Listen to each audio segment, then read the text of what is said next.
The Rogue Strategy. Picture this. You are sitting across the table from a pair of 3-1 high flyers, controlled by Bob Maher Jr., reigning Pro Tour Player of the Year, winner of last year's PT Chicago, incredibly nice guy, incredibly unstoppable. There is no one you would like to play less, except maybe Finkel, or that Finkel-slaying, Tiva-wearing, Rith-awakening, underground miser, Kibler. Nice guy Bob is calm and cool, and holding 3 cards. Think, think, think. Counter control is to Maher what mana acceleration is to Mauschwitz. Even the aggressive Tinker deck that Bob used to Mize Player of the Year last year cited Rising Waters and Miscalculation. And no one needs to mention his GPKC and GP Seattle and PT Chicago Ped Oath performances. You watched him Mize the Disrupt last year. You watched him crush the overpowered free spell deck with no permanence in play. Bob swings savagely. It stings. He passes the turn. God, he has 3 cards in hand. You stare intently at the pair of airships still lying sideways in the red zone. You knock lightly on your library. He's just a Blue Skies deck. You knock lightly on your library. You draw whatever you needed. God, he's Bob Maher. God, he has 3 cards in hand. You need a cover spell for that Longbow Archers or Wrath of God or whatever it is. You watched him Mize the Disrupt last year. You watched him crush the overpowered free spell deck with no permanence in play. You can smell the thwart now. You wait a second. You plan ahead. He's just a Blue Skies deck. You pass the turn. The only thing is, Bob doesn't have the thwart. He never will. Instead, he untaps and then taps his airships and then taps all your permanents with Tanglewire, or he makes all your land disappear with a Parallax Tide, or he washes you right out of the tournament. Sorry, chum. You just lost to the best worst deck in the tournament. You just got rogued. After Chicago, Don Lim, Toby Wachter, and probably everyone else in the cities of New York and Boston fiddled with Maher's deck and wondered how such a pile of poop could have possibly carried Bob to top 16 at PT Chicago. Most threw up their arms and said, he's Maher. Even Zvi Mauschwitz concedes to the baffling wisdom of Bob Maher and made up WWBMD, What Would Bob Maher Do? They decided that they weren't Bob, and they decided that they should test something else this week. I think that they missed the point. Yes, Bob's deck was awful objectively, and if both players know that, it isn't going to beat much of anything. The only player I know who's still like Bob's deck after Chicago is his sometimes and my sometime draft partner, Tim McKenna, who said that I would be a beep if I didn't switch to a main deck Lucky Jin. Why, Tim? So I can let my opponent draw 3 cards before I concede? The main problem with this analysis is that Bob's deck also looks an awful lot like 2 or 3 other decks. If you don't know that it is a no permission tempo advantage Ankh-Tide hybrid, you might mistake it for Seth Burnwaters or Blue Skies or traditional Ankh-Tide. You might hold back so that you can counter the thwart, daze, or foil that will never hit Bob's hand. It is very unlikely that you will see yourself getting tangled or washed out of the tournament, and that you certainly wouldn't expect that much main deck time control. At Chicago, I am convinced that the Great One stole tons of games from people who were expecting something very different from what they got and misplayed right into the Bombers' hands. For reference, Ankh-Tide, Chicago 2000, Bob Maher Jr.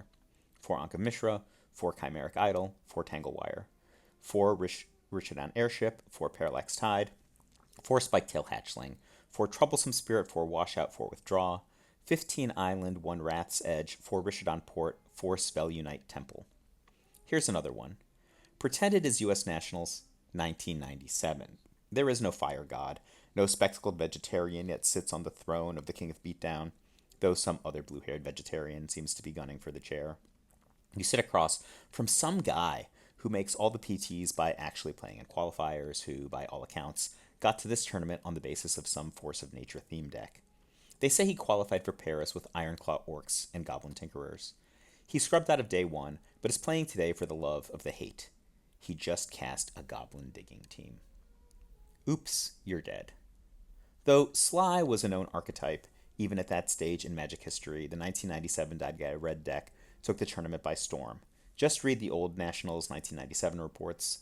Many people have things to say about their experience against Dave. Look especially at champion Justin Gary's report. The funnier thing about Dave's success at Nationals that year was that he built Dead Guy Red as a metagame call against a field with few free wind falcons and honorable passages, lots of thawing glaciers and necropotences, not a lot of damaged decks. His Lava Hounds were great because of that field. Even after going 6-0 from a weak start, Dave never expected the deck to catch on and actually become dominant in Standard. Unless I be misinterpreted before I even get to the crux of the column, you don't have to be Bob the Bomber or Dave Price for these tricks to work. The issues of rogue deck design are about playing an unexpected archetype, one that might look like another deck but is composed of totally different cards, or one composed of scoffed at spells that will bedevil your opponents. Loosely speaking, rogue decks are those that fall outside of the expected field of decks. Their power is that they are generally not prepared for by opponents in either their deck choices or sideboards. Sometimes Rob Hahn will reveal Oath of Druids and you will just have a leg up in design before the rest of the world discovers the new good spells. Sometimes you will have Mike Dene supplying you with the Curiosity Thalicos Drifters engine, and the rest of the world will just not know about the best deck until some two-time Canadian national champion shows them. But to be honest, those instances are rare. A lot of the time, as with the main weakness of rogue strategies in general, the decks tend to be filled with cards like Scoria Cat at the 5 instead of cards like Blinding Angel. Look, if you don't want people to prepare for your cards, you have to play with cards for which they aren't going to prepare. Playing rogue decks isn't just about playing suboptimal cards, though Nate Heiss has baffled us over and over with his success using Mannequins and Walls of Heat. Sometimes suboptimal cards that no one is expecting can do a number on the field. And they have a fine spot in the rogue pantheon. John Becker and Gerard Fabiano gained much life with their Armadillo Cloaks. They can barely make Brian Kibler's sideboard in Type 2, they cost as much as Necropotence Donate and Ball Lightning, generate an inherent loss in card economy, and yet these cloaks are pulling players out of 21 and single donate range, quickening clocks and making it even harder to hunt the already nigh unkillable Wumpus. I find that the whole suboptimal cards / windmill slam out of nowhere strategy works best when no one is looking. I managed by sheer Snyder power and no skill of my own to qualify in an extended PTQ in 1999 over GP Talus champ Matt Vienu by summoning Flesh Reaver. What can I say? I packed game 1 to Sly all day, prayed to God I would never see Wall of Blossoms, and managed to outplay anyone foolish enough to run Pox, because I was strapped in for the game if the rack ever resolved. Why would you play Pox, by the way? You could play like High Tide and Necropotence back then. On the other hand, Forbidian and combo players across the table were destroyed left and right by the quick and horrible Flesh Reavers and the savage disruption of Suicide King. The Suicide King archetype ended the 1999 1.x season as one of the top 2 or 3 decks, certainly the most consistent, putting John Becker in a top 8 and winning PTQs the last weekend for both me and Piero.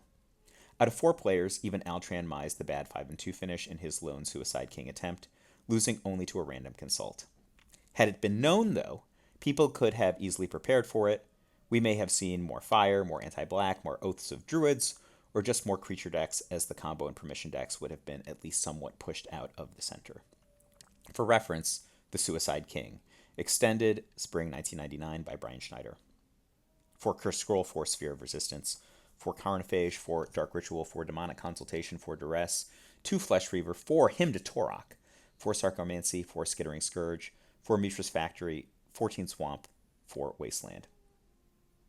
A related strategy for the rogue player is the Maher situation from the top of the page. Your opponent recognizes your cards, but he is totally baffled and doesn't know what your deck is supposed to do. He completely misses your strategy or misplays right into it. These rogue decks tend to do well at unveiling only. Once everyone knows your deck list, it is hard to completely misdirect them. Nonetheless, we have instances of the Bombers' top 16 at last year's Chicago, and of a queer Hermetic Crab / Enchantress deck that befuddled its way to the top 8 of Grand Prix Memphis. Let's be honest, though. Once tends to be enough when you get to come home with the brass ring. Former Cabal teammate and fellow lover of the attack phase, Bill Macy, once said that Jamie Wakefield picked a deck that he wanted to beat and more or less ignored the rest of the environment. When Jamie qualified for PT New York 1999 with Secret Force, he beat tons of permission decks, including Brian Kibler's Forbidian and the editor's House of Slivers, with spike manipulation. Could he beat Survival? No. Did he care? No. He decided he was going to play a spike / choke / fatty deck, knock around some weenie players, and hope he dodged the opponents he couldn't beat. This is also an acceptable strategy for the rogue player. If you can accurately predict a good portion of the expected decks, you can oftentimes build a deck that will defeat those consistently and just ignore the other portion of the field, hoping you won't play them. This strategy was perfected by Aaron Breeder of Michigan with his Piece of Crap deck. Piece of Crap had strong performances against Tricks, Beatdown, any single-minded deck, but weak showings against versatile Survival of the Fittest decks. Aaron would play maybe 1 to 2 survival decks per tournament at most and make the top 8 each week. Eventually, he got put in the opposite bracket from the awful survival deck, let that deck loose to the good Tricks deck, and then he won with his silly Shard Phoenix theme deck. The best of times is when the rogue strategy is simply the best deck, though no one knows it but you. As I hinted above, this happened at Origins 1998, when Oath of Druids made its first appearance. During the late Wrath cycle with Curious George, in 1999 with the Suicide King, at last year's Chicago with Cocoa Pebbles, and at GP Seattle with the unveiling of Tricks. In these rare cases, the rogue strategy is doing double duty. Usually its advantage is in surprise. Usually another deck has a different advantage in power and consistency. But when the rogue deck is new and unexpected, and also the best, you have things like brilliant Swiss showings where you lose only to your teammate's same deck, or you win a Grand Prix, or everyone playing the deck makes top 16 if not top 8. The only thing with this last breath, though, is that the strategy is not rogue for long, and you now have the opportunity to play against your own deck for the rest of the season. Just ask Don Lim. Ah, my pretties, I know I have given you a lot this week, but if you want a final image of the rogue, look no further than this. There sits in the middle of the room an enormous gamer wearing an appropriately enormous t-shirt reading metagame in bold black, blue, red, white, and sometimes even green letters.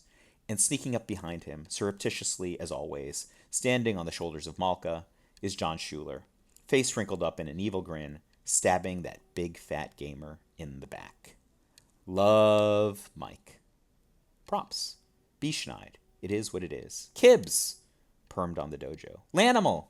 Give me back my damn satyr.